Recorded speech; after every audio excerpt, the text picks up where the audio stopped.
नमस्कार। पवित्र गणेश चतुर्थी बहुत बहुत शुभेच्छा शुभकामना। प्रभु श्री गणेश समस्त उपरे आशीर्वाद रखि थांतु।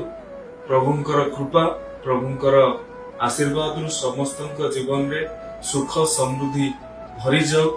प्रभु गणेशंकर पौराणिक पृष्ठभूमि ठारू आरंभ करके आम देशर मुक्ति संग्राम समय रे प्रभु गणेशंकर पूजा गोटे समय रे भारतीय मानक भितरे गोटे जातीयतावाद भावना को प्रज्वलित करिता। से कथा को मने पकेइबा, पौराणिक पृष्ठभूमि को मने पकेइबा। आज दिन रे आमे माने प्रभुंक पाखरे नतमस्तक हेकि समस्तंकर मंगल कामना करिबा। आज ए विशेष अवसर मु समस्त छात्र छात्री मान समस्त युवा बंधु मान राज्यवासी को मोर शुभेच्छा शुभकामना ज्ञापन। नमस्कार।